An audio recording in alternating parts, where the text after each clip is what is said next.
as the Prime Minister himself said, it marks a new chapter in India's history. Yeah. Where were you and how did you really mark this occasion?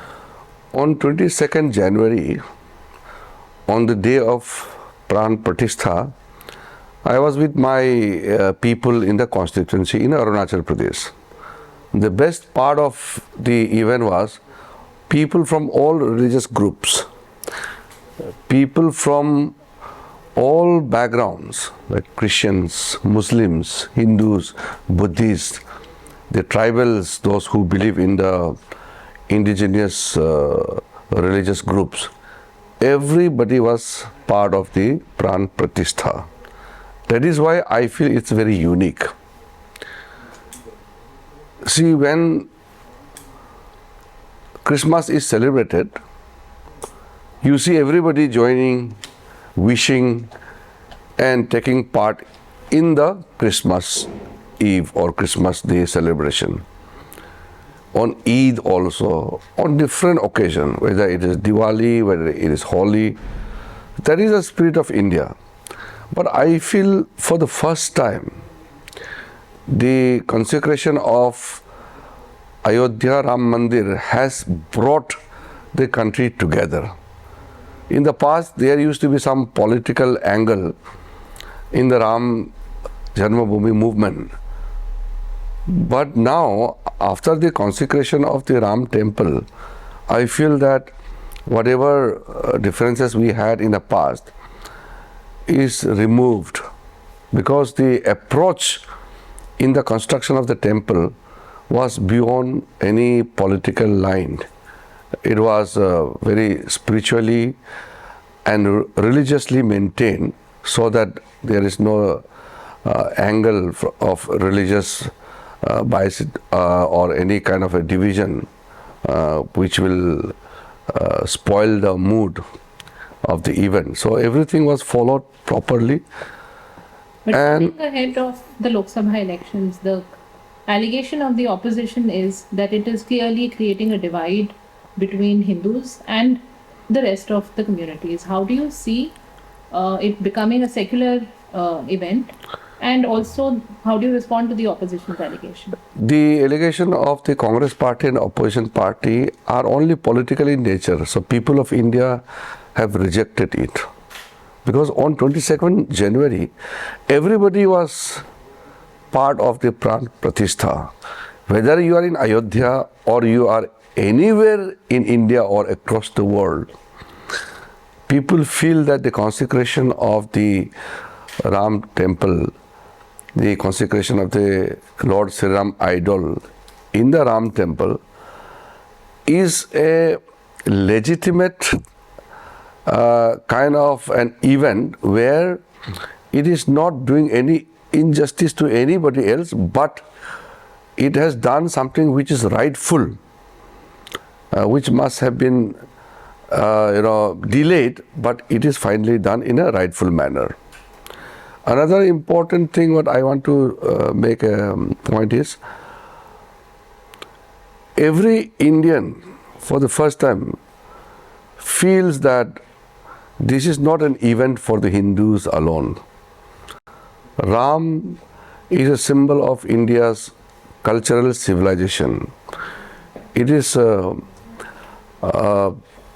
way of reclaiming India's rich civilizational heritage. So everybody is part of this movement, and everybody is feeling that they are part of the event. So this is a very good thing for the country. After more than 1,000 years of India remaining under the foreign occupation, or India had to face the invasion of the foreign powers, the consecration of Ram Temple is in a way reclamation of India's civilizational heritage and authority both.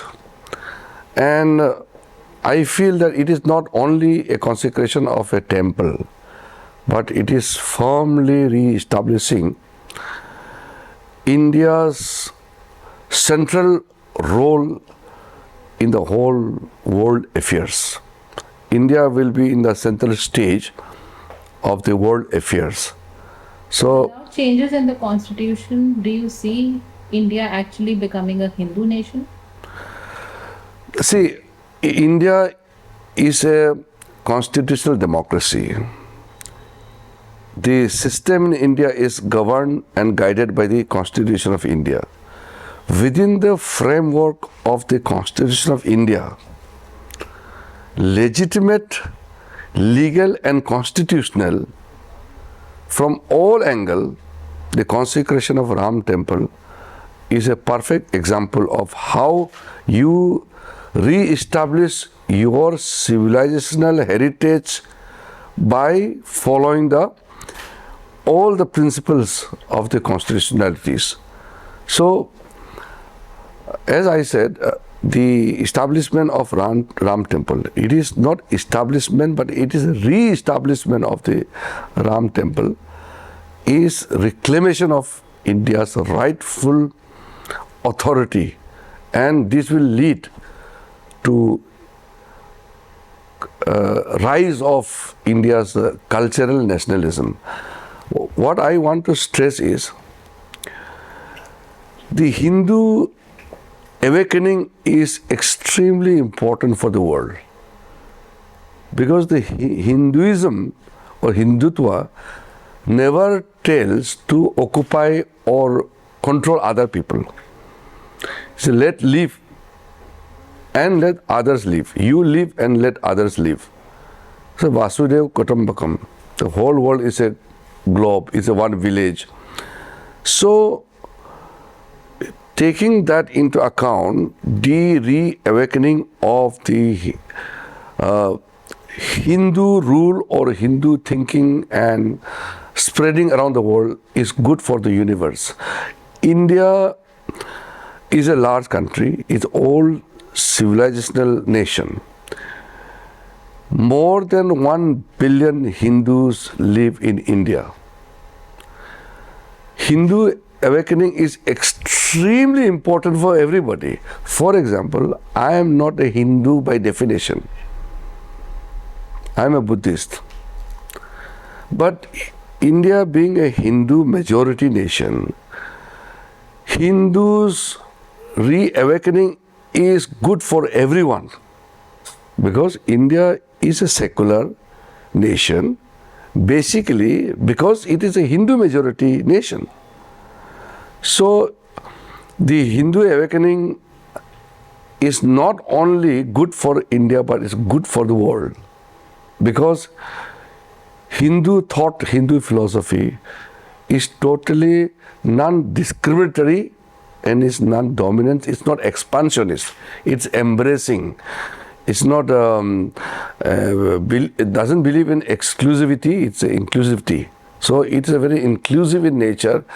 So everybody feels comfortable under the present system which we have in India, and that is possible because India is a Hindu majority nation. So that is what. when you talk of reaffirmation of Hinduism, would a parallel to the Vatican be correct? That we are also now looking at Ram Temple and Ayodhya being the seat of, religious as well as the country's faith and civilizational roots. As I said, it is not only the Ayodhya Ram Mandir. Ayodhya Ram Mandir happens to be one event and one location. But symbolically, it caters so many things. See, when you talk about Hindu reawakening or the revival of the India's ancient cultural nationalism, Hindus don't convert other people. Hindus don't go and force them to convert into Hindu. So it is not a threat to anybody. I am not a Hindu. But Hindu nationalism is not a threat to me. In fact, it is embracing. It embraces everybody. So that is. See this now percolating down in the way the government approaches their foreign partners, or the way the governance would be run in the next 5 years if BJP comes to power. Do you see a a certain movement coming from here in how we approach things, or how does it really change the outlook of the government towards? The track record of Prime Minister Narendra Modi is already known to the world. The whole world is accepting the ideas and the thought process of Narendra Modi is in the interest of the global community. It is not a parochial approach that it is only in the interest of India. Whatever Prime Minister does, he does it for the good of India as well as for the humanity, for the whole world. That is why there is nothing to segregate what has been done and what will be done. The same leader will continue with his thought and his style of functioning.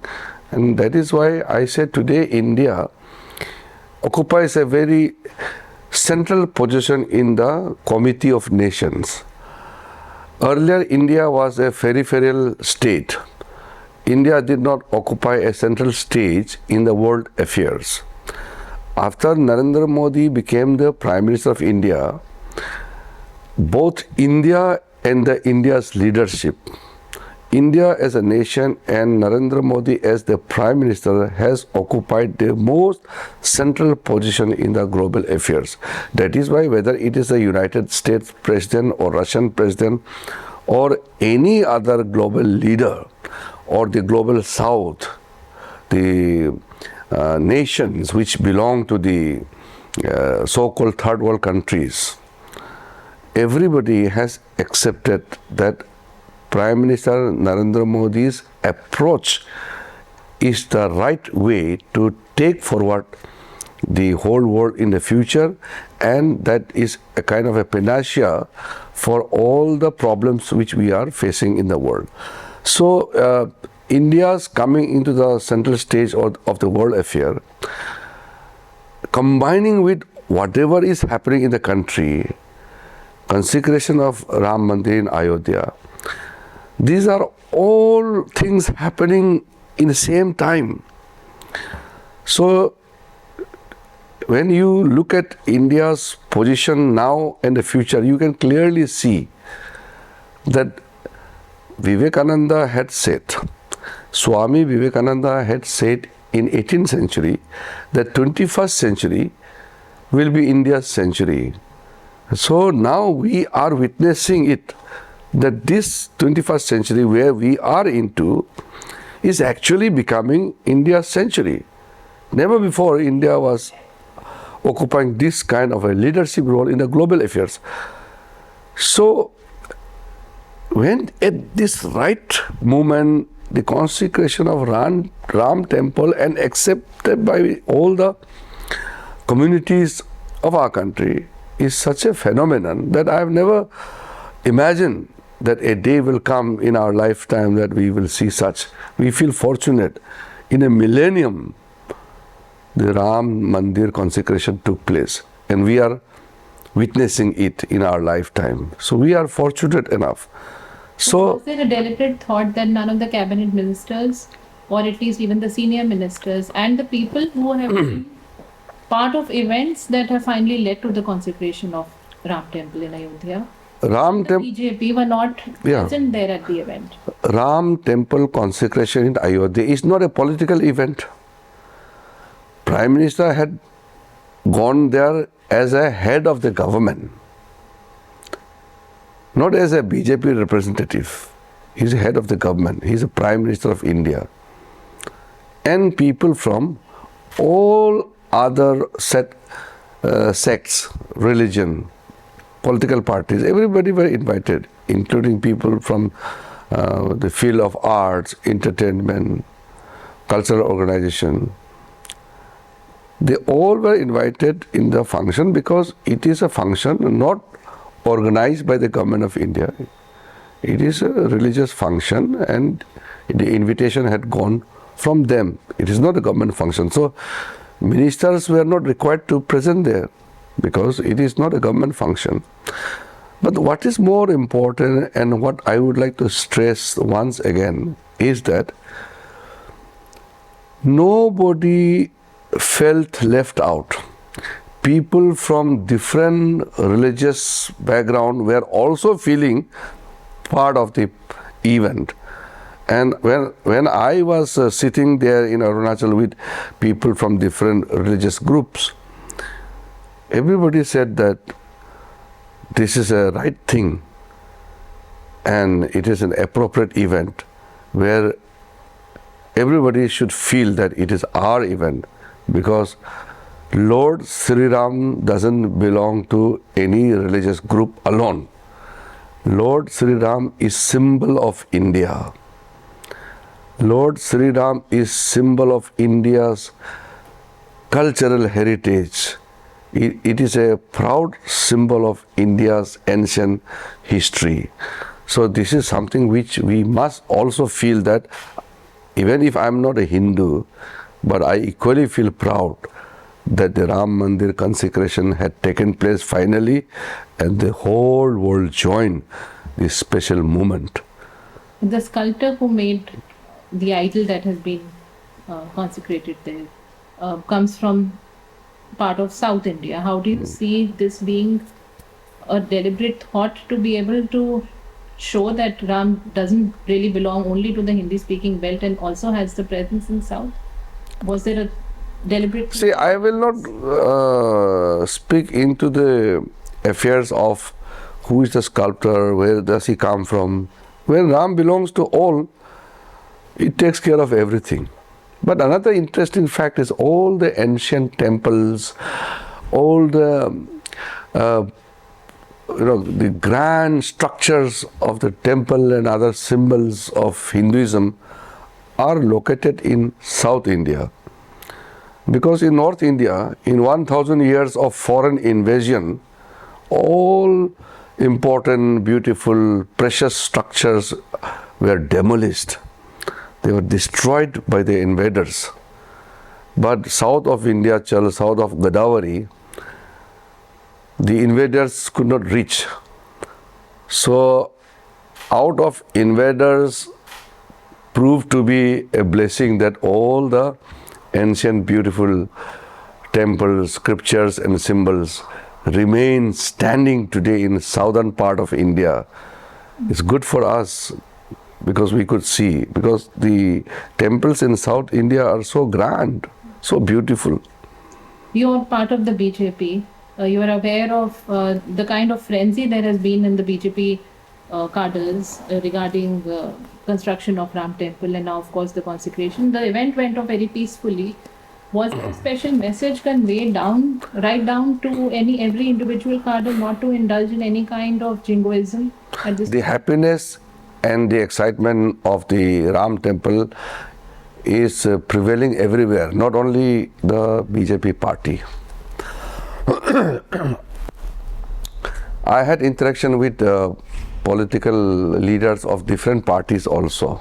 Everybody is equally excited, except people like Sri Rahul Gandhi and some communist leaders who deliberately try to portray it as a political event.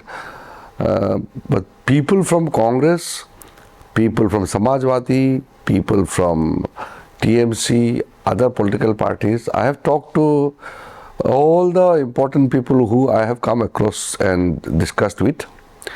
Everybody says in a very unified tone, everybody says same thing, that we all are excited about the consecration of Ram Temple at Ayodhya. The only problem with them is that they belong to some political party, so they can't speak out. If any Congress party speaks out that he is proud of the Ram Temple in Ayodhya, he will be punished by Rahul Gandhi and the Sonia Gandhi and the family. They are scared of it. Otherwise, even in Congress also, people are very excited about the Ram Temple. They also feel extremely proud of the consecration of Ram Temple. Everybody takes pride in the establishment of the Ram Temple, but they are scared of one family, because Congress is a family-run party. So they don't want to show it to Rahul Gandhi that they are excited about the Ram Temple. But everybody is excited. So should there be worry about communal incidents or communal clashes? There should be. Since there are differences politically also. Only Congress leadership and some divisive political figures in India, they are trying to create problem. People of the country are happy with the Ram Temple. So I have personally witnessed Muslims, Christians, Hindus, Jains, Parsis, and all other unclassified people from different faith.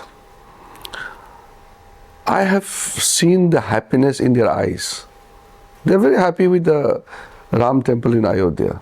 It's only few people in the Congress party and Communist party and some other political parties who are slightly anti-Hindu, and those who are taking political stand just to show that they are against Ram Temple to appease some other religious group people. They are playing politics. But people of India are not accepting it.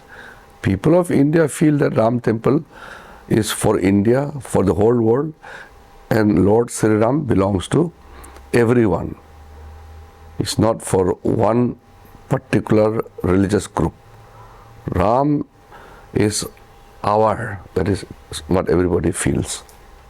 Finally, would you be happy to declare that India is a Hindu country? India need not be declared as a Hindu country. India is a Hindu majority nation, and India's civilization, India's cultural heritage, these are all, embracing into a symbol of unity, and that symbol of unity can be seen in the consecration of Ram Temple, where everybody has joined in the event.